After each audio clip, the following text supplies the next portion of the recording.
Welcome back to our channel being മലയാളിയിലേക്ക് എല്ലാവർക്കും സ്വാഗതം. ഇന്നത്തെ വീഡിയോ എന്ന് പറയുന്നത് നമുക്ക് വീട്ടിൽ തന്നെ നമുക്ക് നമ്മുടെ ഹെയർ നല്ല സ്മൂത്തൻ ആക്കി എടുക്കാൻ പറ്റുന്ന ഒരു ഹോം മെയ്ഡ് റെമഡിയാണ് ഇന്നത്തെ വീഡിയോ എന്ന് പറയുന്നത്. നമുക്ക് ഹെയർ ഒരുപാട് പ്രോബ്ലം ഉണ്ട്, ഭയങ്കര ഫ്രിസി ഹെയർ ആയിട്ടുള്ളവരുണ്ട്, ഒട്ടും സ്മൂത്ത് അല്ല, ഒട്ടും ഭംഗിയില്ല എന്നൊക്കെ പറയുന്നുണ്ട്. അപ്പൊ അവർക്കൊക്കെ ഉള്ള ഒരു നല്ല അടിപൊളി ടിപ്പാണ് എന്ന് പറയാൻ പോണത്. അപ്പോൾ ആദ്യമായിട്ടായാലും വീഡിയോ കാണുന്നുണ്ടെങ്കിൽ പ്ലീസ് സബ്സ്ക്രൈബ് ടു ചാനൽ, അതുപോലെ തന്നെ ബെല്ലൈക്കൺ പ്രസ് ചെയ്യാൻ മറക്കണ്ട. പിന്നെ സബ്സ്ക്രൈബ് ചെയ്തിട്ട് നോട്ടിഫിക്കേഷൻ വരാത്തവര് ഒന്നുകൂടി സബ്സ്ക്രൈബ് ചെയ്ത് തന്നെ നോക്കണേ. കാരണം അത് നോട്ടിഫിക്കേഷൻ വരാത്തത് എന്തെങ്കിലും യൂട്യൂബിന് എന്തെങ്കിലും ഇഷ്യൂ കൊണ്ടാവാം, അതുകൊണ്ടാകാം എന്ന് വിചാരിക്കുന്നു. അപ്പൊ അങ്ങനെ ചെയ്തു നോക്കുക. അപ്പൊ ഇതെന്തായാലും നമുക്കിനി വീഡിയോയിലേക്ക് പോവാം. അപ്പൊ ആദ്യം ഞാൻ കാണിക്കാൻ പോകുന്നത് എങ്ങനെയാണ് ആ ഒരു ഹെയർ പാക്കാണ്, അതെങ്ങനെ പ്രിപ്പയർ ചെയ്യാം എന്നുള്ള വീഡിയോ ആണ്. അപ്പൊ ആദ്യം വരുന്നത്, അപ്പൊ നമുക്ക് കണ്ടുനോക്കാം. ഇതിന് നമുക്ക് ആദ്യം ആവശ്യമുള്ളത് തേങ്ങാപ്പാലാണ്. അപ്പോൾ അതിന് വേണ്ടി തേങ്ങ ചിരകി എടുത്തിട്ടുണ്ട്. അപ്പോൾ ഇതിൽ നമുക്ക് തേങ്ങാപ്പാൽ എടുക്കണം. അപ്പോൾ മിക്സിയിലിട്ട് അടിച്ചതിന് ശേഷം നമുക്കിങ്ങനെ ഇത് സ്ട്രെയിൻ ചെയ്തെടുക്കാം. ഒരു അരിപ്പ് വെച്ചിട്ട് ഇങ്ങനെ ചെയ്താൽ മതിയാവും. ഇനി നമുക്ക് ആവശ്യം, അത് തേങ്ങാപ്പാൽ മാറ്റി വെച്ച ശേഷം നമുക്ക് ആവശ്യം കോൺഫ്ലോർ ആണ് ആവശ്യം. ഇത് 2 ടേബിൾ സ്പൂൺ കോൺഫ്ലോറാണ് ഞാൻ എടുക്കുന്നത്. ഇനി ഇതിലേക്ക് നാരങ്ങ നീര് പിഴിഞ്ഞൊഴിക്കുകയാണ്. ഒരു ഹാഫ് ലെമൺ മതി. അപ്പോൾ നമുക്കിനി ഇത് ക്രീം രൂപത്തിലാക്കി എടുക്കാനായിട്ട് ഒരു പാനോ അങ്ങനെ എന്തെങ്കിലും എടുത്തിട്ട് ഇത് രണ്ടും കൂടി ഇതിലേക്ക് ഒഴിക്കുക. അതിനുശേഷം നന്നായിട്ട് ഇളക്കിക്കൊണ്ടേ ഇരിക്കുക, അല്ലെങ്കിൽ അടി പിടിക്കും. 1 മിനിറ്റ് 2 മിനിറ്റ് ആകുമ്പോഴത്തേക്ക് തന്നെ ഈ ഒരു രൂപത്തിൽ നമുക്ക് കിട്ടും. കറക്റ്റ് പാകത്തിനൊപ്പം ഓഫ് ചെയ്യുക. അത് കഴിഞ്ഞ് ഇതൊരു ബൗളിലേക്ക് മാറ്റിയതിന് ശേഷം നമ്മളിലേക്ക് കോക്കനട്ട് ഓയിലാണ് ആഡ് ചെയ്ത് കൊടുക്കുന്നത്. കാരണം ഇത് കോൺഫ്ലോർ ആയതുകൊണ്ട് കട്ടി പിടിക്കും, അതുകൊണ്ടാണ്. അപ്പോൾ ഇതാണിത് ഫൈനലി കാണാനായിട്ട് നമ്മുടെ ഹെയറിൽ അപ്ലൈ ചെയ്യുന്ന മാസ്ക്. ഇതാണ് ഹെയർ നമ്മൾ ഉണ്ടാക്കിയെടുത്ത സംഭവം എന്റെ കയ്യിൽ ഇരിപ്പുണ്ട്. പക്ഷെ ഇത് നല്ല ക്രീം പോലെയാണ്. ഇത് നമുക്ക് കാണാൻ പറ്റും, കണ്ടോ? നല്ല ക്രീം പോലെ അയച്ചിരിക്കുകയാണ്. നമ്മളൊരു പ്രോട്ടീൻ ക്രീം അല്ലെങ്കിൽ ഒരു സ്പാ ക്രീം ഒക്കെ നമ്മൾ വാങ്ങിക്കഴിഞ്ഞാൽ എങ്ങനെയാണോ അതിന്റെ ഒരു കൺസിസ്റ്റൻസിയിലാണ് നമുക്കിപ്പോൾ ഇത് കയ്യിലുള്ളത്. അപ്പൊ ഇതിൽ കോക്കനട്ട് ഓയിൽ എന്തായാലും ആഡ് ചെയ്ത് കൊടുക്കാം, കാരണം ഇല്ലെങ്കിൽ അത് ഭയങ്കര കട്ടിയായിരിക്കും കേട്ടോ. നമുക്ക് ചെയ്ത് നോക്കുമ്പോൾ മനസ്സിലാവും. എന്തായാലും നമുക്കിത് ഹെയറിൽ ഫുൾ അപ്ലൈ ചെയ്യാം, സ്കാൽപ്പിലും അപ്ലൈ ചെയ്യാം. കാരണം നമുക്ക് നാച്ചുറൽ പ്രോഡക്റ്റ് ആണ്, ഒരു ദോഷമൊന്നും നമുക്ക് വരില്ല. അപ്പൊ നമുക്ക് എന്തായാലും ഹെയറിലോട്ട് അപ്ലൈ ചെയ്യാം. അപ്പൊ ഇത് മേക്കിംഗ് എല്ലാവരും കണ്ടല്ലോ, ഇത് വളരെ സിമ്പിൾ ആണ്, വലിയ ബുദ്ധിമുട്ടുള്ള കാര്യമൊന്നുമല്ല. അപ്പൊ നമുക്ക് എന്തായാലും ഇത് ഹെയറിലേക്ക് അപ്ലൈ ചെയ്യാം.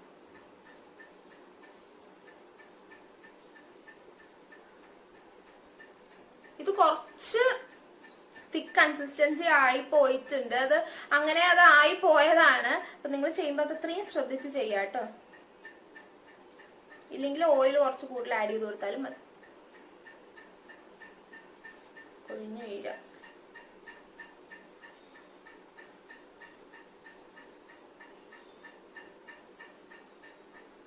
മെല്ലെ മെല്ലെ പകരെടുത്ത് സ്കാൽപ്പിൽ അപ്ലൈ ചെയ്യുക, ഹെയറിലും അപ്ലൈ ചെയ്ത് കൊടുക്കുക. ഇത് നിങ്ങൾക്ക് കുറച്ച് കൂടുതൽ ഉണ്ടാക്കി കഴിഞ്ഞാൽ സ്റ്റോർ ചെയ്ത് ഫ്രിഡ്ജിനകത്തോ മറ്റോ വെച്ചിട്ട് ആഴ്ചയിൽ ഒരിക്കലോ അങ്ങനെ, അല്ലെങ്കിൽ ഒരു ആ മാസത്തിൽ 2, 3, 4 തവണ എന്തെങ്കിലും ഒക്കെ ആയിട്ട് അപ്ലൈ ചെയ്ത് കൊടുക്കാവുന്നതാണ്.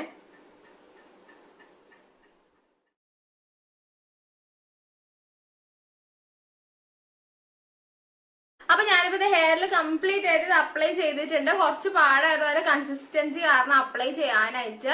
അപ്പൊ ഇത് ഫുള്ളായിട്ട് അപ്ലൈ ചെയ്തിട്ടുണ്ട്.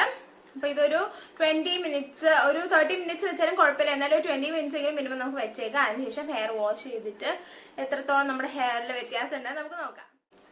അപ്പൊ ഞാനിപ്പോ ഇതേ ഹെയർ വാഷ് ചെയ്തതിന് ശേഷം അല്ലെങ്കിൽ കുളിച്ചതിന് ശേഷമുള്ള ഹെയർ ആണ് കാണുന്നത്. അപ്പൊ നിങ്ങൾക്ക് കാണാൻ പറ്റും ഇത് എത്രത്തോളം സ്മൂത്ത് ആണെന്നുള്ളത്.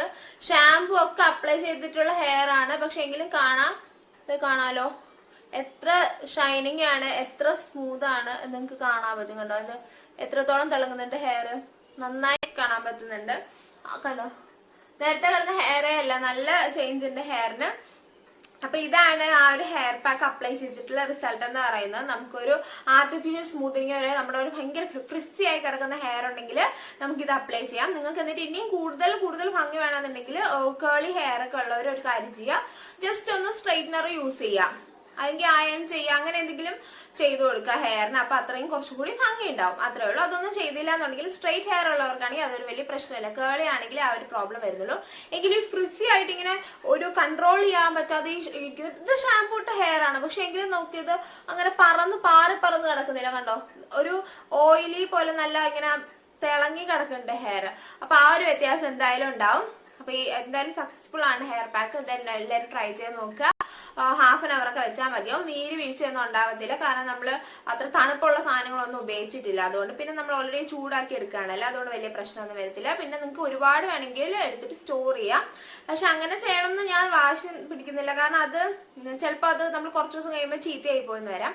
അതുകൊണ്ട് അങ്ങനെ ചെയ്യേണ്ട. നിങ്ങൾക്ക് തൽക്കാലം ആവശ്യത്തിന് എടുത്താൽ മതിയോ. എത്രത്തോളം നമ്മൾ ഹെയർ ഉണ്ടെന്നോ നോക്കി അത്ര എടുത്താൽ മതിയോ. അപ്പൊ ഇതെല്ലാം ട്രൈ ചെയ്ത് നോക്കുക. ട്രൈ ചെയ്തിട്ട് റിസൾട്ട് ഉണ്ടല്ലോ എന്തായാലും കമന്റ് ബോക്സിൽ പറയുക, എങ്ങനെ ഉണ്ടായിരുന്നു പറയാ. ഇപ്പൊ വീഡിയോ ഇഷ്ടപ്പെട്ട എല്ലാവരും ചാനൽ സബ്സ്ക്രൈബ് ചെയ്യുക. അതുപോലെ തന്നെ ബെല്ലൈക്കൺ പ്രസ് ചെയ്യാൻ മറക്കണ്ട. അതുപോലെ തന്നെ ലൈക്ക് ചെയ്യുക, ഷെയർ ചെയ്യുക, കമന്റ് ചെയ്യുക. അപ്പൊ അടുത്ത വീഡിയോ കാണുന്നവരെ ബൈ.